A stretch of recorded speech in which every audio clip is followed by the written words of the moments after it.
Hello friends, જય શ્રી કૃષ્ણ, જય માતાજી. કેમ છો તમે બધા? કાલે આપણે પુરુષોત્તમ મહિનો એટલે શું, અધિક માસ એટલે શું તેના વિશે જાણ્યું હતું.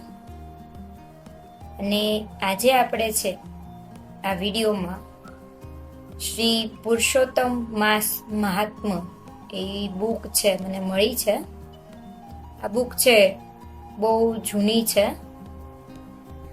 અહીંયા તમે જોઈ શકો છો આ બુક છે પ્રકાશિત થઈ છે 1952ની અંદર. તો આ બુકની અંદર છે અધિક માસ શું છે તેના વિશેની સંપૂર્ણ માહિતી આપી છે. સાથે સાથે અધિક માસની જે કંઈ કથાઓ છે એ પણ આપી છે. અધિક માસની આ બુક વાંચનાર અને સાંભળનારને પણ એટલું જ પુણ્ય મળે છે. કાલે મેં જે તમને કંઈ વાત કરી હતી અધિક માસ વિશે એ મેં આ બુકમાંથી તે લખી હતી. આમાં જો અહીંયા જણાવેલું છે કે મહાભારતમાં છે પાંડવોને 12 વર્ષનો છે વનવાસ અને 1 વર્ષ છે ગુપ્તવાસ ભોગવ્યો હતો. એટલે આમ તો ટોટલ 13 વર્ષ થાય છે, પણ આપણે એને 12 વર્ષ ગણીએ છીએ, જેમાં 1 વર્ષ છે એ અધિક માસનું આવે છે. એટલે મહાભારતમાં પણ એનો ઉલ્લેખ થયેલો છે. ઘણા લોકો છે એવું કહે છે કે અધિક માસ જેવું કંઈ હોતું નથી. તો એમને જણાવી દઉં કે મેં આ છે આ બુકમાંથી જ લીધેલું છે. હવે અહીંયા છે આપણે જે કંઈ કાલે વાત કરી હતી એ જ તે વાત છે અહીંયા આગળ આપેલી છે. એટલે સીધા આપણે છે પહેલા અધ્યાયથી આ જે બુક છે વાંચવાની શરૂ કરીશું. ઘણા બધા લોકોને છે બુક વાંચવાનો ટાઈમ રહેતો નથી, એટલે અહીંયા હું બુક વાંચું છું, તમે સાંભળશો તો પણ તમને એનું ફળ મળશે. અહીંયા અધિક માસ શું છે અને એની ગણતરી કઈ રીતે થાય છે એના વિશેની સંપૂર્ણ માહિતી છે આમાં આપવામાં આવી છે, જેની વાત મેં કાલે તમને વિડીયોમાં ટૂંકમાં જણાવી હતી. આજે છે આપણે જોઈએ તો પુરુષોત્તમ મહાત્મ્ય છે માસનું, એનો અધ્યાય પહેલો આપણે જોઈએ. વંદન કરતા ભક્તજનોને કલ્પવૃક્ષની પેઠે ફળ આપનાર, વૃંદાવનમાં વિનોદ કરનાર, વૃંદાવને એટલે કે વિકસિત તથા આનંદિત કરવામાં ચંદ્રમા સમાન અને સમગ્ર આશ્ચર્ય મુક્ત પુરુષોત્તમ ભગવાનને હું વંદન કરું છું. સૌથી પહેલા ભગવાનને છે અહીંયા આ શ્લોકમાં વંદન કરેલા છે. શ્રી નારાયણે નરોમાં ઉત્તમ નર ભગવાનને, દેવી સરસ્વતી ને તથા વ્યાસ મુનિને નમસ્કાર કર્યા અને પછી જય નામનો ઐતિહાસિક ધર્મગ્રંથ છે એ શરૂ કરીએ છીએ. નૈમિષારણ્યમાં યજ્ઞાર્થ મહર્ષિનું સંમેલન. અહીંયા પૂર્વ છે નૈમિષારણ્યમાં યજ્ઞ કરવાની ઈચ્છાથી અસિત, દેવલ, પેલ, સુમુદ, પીપલાયન, સુમતિ, કશ્યપ, જાંબાલી, ભૃગુ, અંગિરી વગેરેના અહીંયા નામ આપ્યા છે કે ત્યાં છે કયા કયા લોકો છે ત્યાં આવ્યા હતા. રોમપાત, દ્રુવ, કાલાગિરીગૃદ, શ્વેતાશ્વત, શરભંગ અને પૃથુષ્વા એ નામના મુનિઓ પોતપોતાના શિષ્યો સાથે છે અહીંયા આવ્યા હતા. તે બધા બ્રહ્મમાં સ્થિત પામી ચૂકેલા, વેદો તથા વેદોના અંગરૂપ ગણાતા, સર્વશાસ્ત્રમાં છે એ લોકો પારંગત, લોકો પર કૃપા કરનાર, પરોપકારના સ્વભાવવાળા, બીજાનું ભલું કરવામાં તત્પર અને વેદોમાં તથા સ્મૃતિઓમાં કરેલ કર્મ કરવામાં કાયમ છે તત્પર રહેનારા હતા. એ મુનિઓ નૈમિષારણ્યમાં આવીને યજ્ઞ કરવાની તૈયારી કરી રહ્યા હતા. એ સમયે સૂત પુરાણી તીર્થયાત્રા નિમિત્તે પોતાના ઘરેથી નીકળી પૃથ્વી પર ફરતા ફરતા નૈમિષારણ્યમાં આવી ચડ્યા. ત્યાં શિષ્યો સહિત એ મુનિઓના તેમને દર્શન કર્યા. એટલે સંસાર સમુદ્રથી તારનારા એ મુનિઓને નમસ્કાર કરવા સૂત પુરાણી જ્યાં તે મુનીશ્વરો હતા ત્યાં અત્યંત હર્ષિત થઈ ગયા. તે વખતે તેમણે રાતી છાલના વસ્ત્રો પહેર્યા હતા. તેમનું મુખ પણ છે પ્રસન્ન હતું, તેમજ શાંત પરમાર્થ જણાવતા અતિ કુશળ સમગ્ર ગુણોથી યુક્ત પરમાનંદમાં મગ્ન ઊભું તિલક ધારણ કરનાર અને પ્રભુના નામની નિશાનીઓથી શોભી રહેલા તે સૂતે ગોપીચંદનની માટીથી શરીર પર શંખ ચક્રના દિવ્ય ચિહ્ન પણ ધારણ કર્યા હતા. તુલસીની સુંદર માળા તેમના ગળામાં શોભી રહી હતી. મસ્તક પર જટાનો મુકુટ હોવાથી તે સુશોભિત લાગતા હતા અને શ્રી હરિનું શ્રેષ્ઠ નામ મંત્ર હોય, અદ્ભુત શરણરૂપ હોય તેને તે જપી રહ્યા હતા, નામ જાપ કરતા હતા. સર્વ શાસ્ત્રોના અર્થ તથા સાર જાણનાર, સર્વ લોકનું હિત કરવામાં તત્પર, જીતેન્દ્રી, ક્રોધ જીતનાર, જીવન મુક્ત, જગતના ગુરુ શ્રી વ્યાસ મુનિની કૃપાથી પાત્ર અને વ્યાસ મુનિ જેવા જ અન્ય નિસ્પૃહ તે સૂતને ત્યાં આવતા જોઈ નૈમિષારણ્યના એ બધા મહર્ષિઓ એકદમ ઊભા થયા અને જાત જાતના અદ્ભુત કથાઓ સાંભળવાની ઈચ્છા રાખી એ સૂતની ચારે બાજુ છે વીંટળાઈ ગયા. પછી સૂતે પણ વિનયયુક્ત થઈ હાથ જોડી તે સર્વે મહર્ષિઓને વારંવાર દંડવત પ્રણામ કર્યા. ઋષિઓ બોલ્યા, હે સૂત, ઓ સૂત, તમે લાંબા કાળ સુધી જીવો. તમે મોટા ભગવત ભક્ત છો. અમે તમારા માટે આ સુંદર આસન ગોઠવીને મૂક્યું છે, તેના પર હવે તમે બેસો. હે મહાભાગ્યશાળી સૂત, તમે થાકી ગયા હશો. એમ કહીને બધા બ્રાહ્મણ તપસ્વીઓ પોતપોતાના આસન પર બેઠા. એટલે સૂત પુરાણી પણ સર્વ મુનિ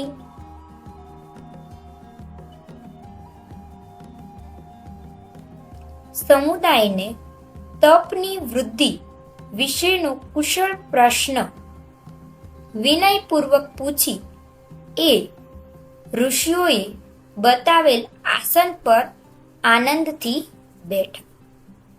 એમ સૂત પુરાણી સુખપૂર્વક બેઠા. તે પછી એમને વિશ્રાંતિ પામેલા જાણી અને ઋષિઓએ પવિત્ર કથાઓ સાંભળવાની ઈચ્છાથી આ વચન એમને કહ્યું. કથા સાંભળવા મહર્ષિઓની ઉત્કંઠા.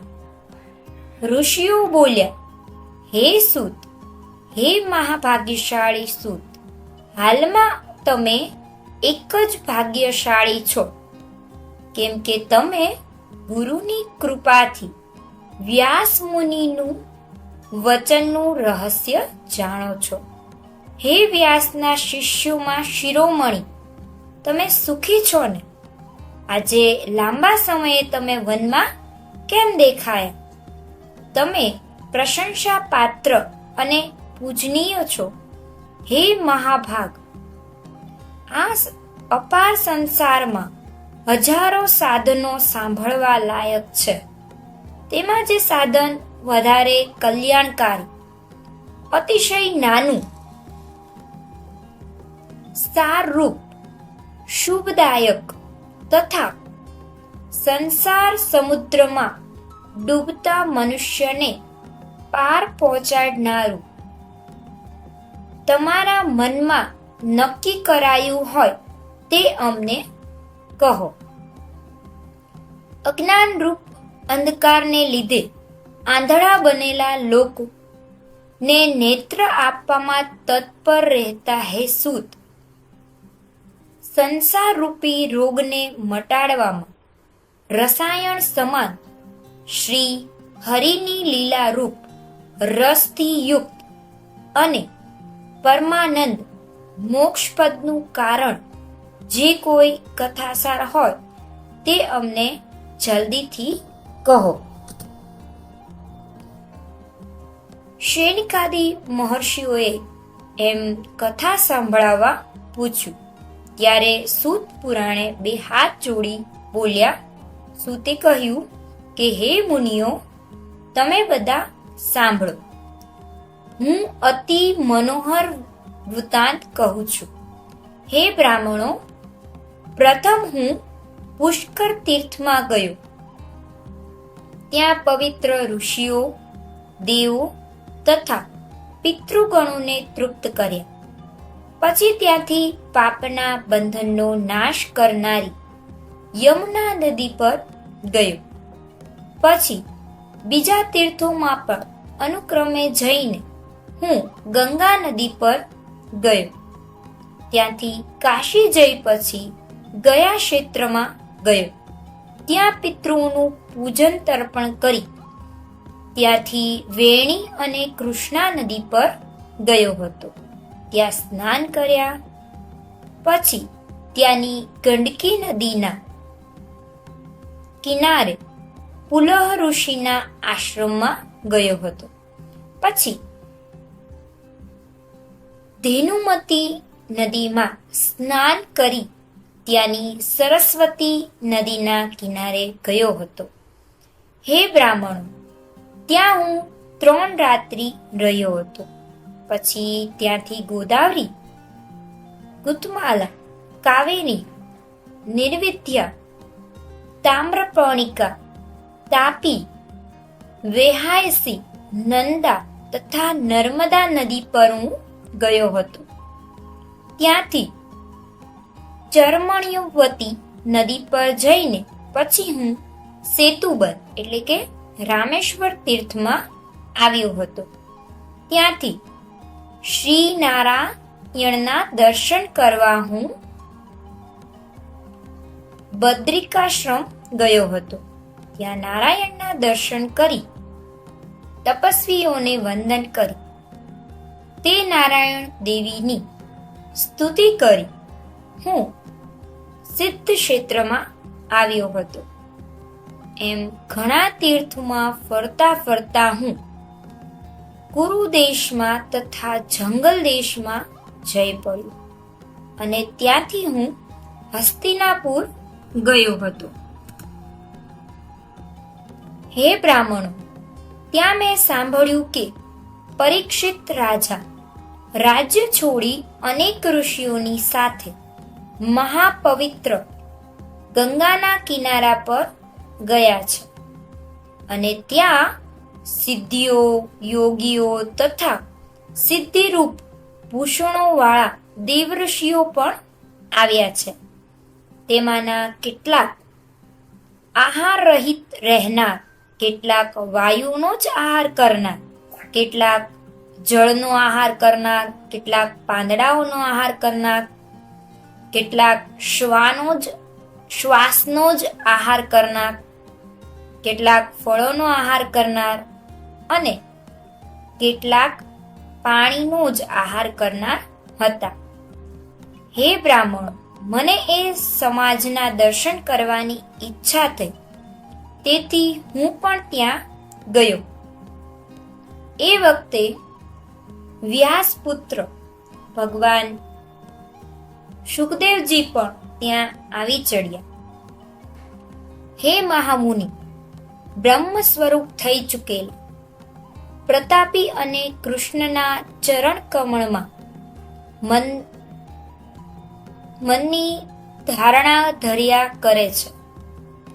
વળી એ 16 વર્ષની ઉંમરમાં યોગીઓના ઈશ્વર શંખ જેવા કંઠવાળા અતિ ઉન્નત ચળકતા કેશથી વીંટાયેલા મુખવાળા ભરાવદાર હાંસડીવાળા અને પ્રકાશતી ક્રાંતિવાળા છે. બ્રહ્મ સ્વરૂપ તે અવધૂતની આસપાસ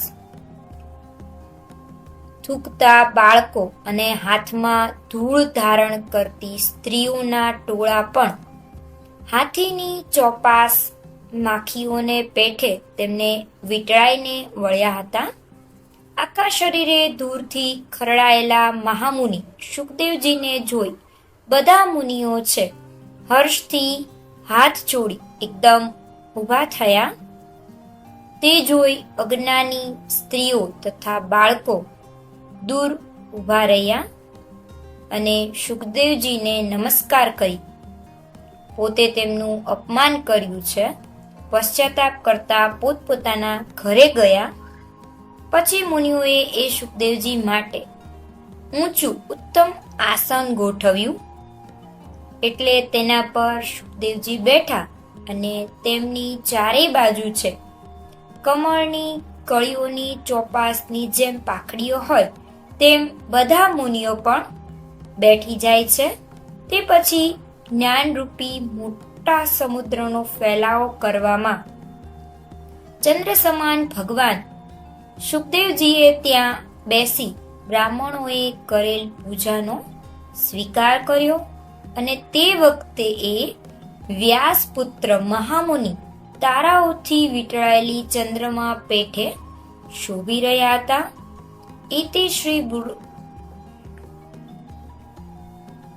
ઇતિ શ્રી બૃહનારદ્ય પુરાણે વિશેના પુરુષોત્તમ મહાત્મ્યા શુકદેવજીનું આવું નામનો પહેલો અધ્યાય છે અહીંયા સમાપ્ત થાય છે. તો આ અધ્યાય જેમણે પણ કહ્યો છે સાંભળ્યો છે તેમની ઉપર ભગવાનની વિશેષ કૃપા બની રહે. હવે આપણે નેક્સ્ટ વિડીયોમાં બીજો અધ્યાય જોશું. જો તમે મારી ચેનલને હજી સબસ્ક્રાઇબ ન કરી હોય તો સબસ્ક્રાઇબ કરી લેજો જેથી કરીને હું બીજો અધ્યાયનો વિડીયો મૂકું તો તમને છે એનું નોટિફિકેશન આવે એટલે બેલ આઇકોન પણ દબાવી દેજો. ને આપણે છે રોજ સાંજે છે 10 વાગે એક અધ્યાય છે વાંચીશું. ટોટલ 40 અધ્યાય આમાં આપેલા છે. તો અધિક માસ છે એની જે કઈ કથા છે એ આપણે આ મહિનામાં વાંચીશું. તો અમારી સાથે જોડાવા માટે અમારી ચેનલને ચોક્કસથી સબસ્ક્રાઇબ કરજો. હવે મળીશું આપણે નેક્સ્ટ વિડીયોમાં. અધ્યાય બીજો છે જેમાં સૂતે છે શ્રીમદ ભાગવત જે કંઈ સંભળાવ્યું એના વિશેની વાત કરીશું. જય શ્રી કૃષ્ણ.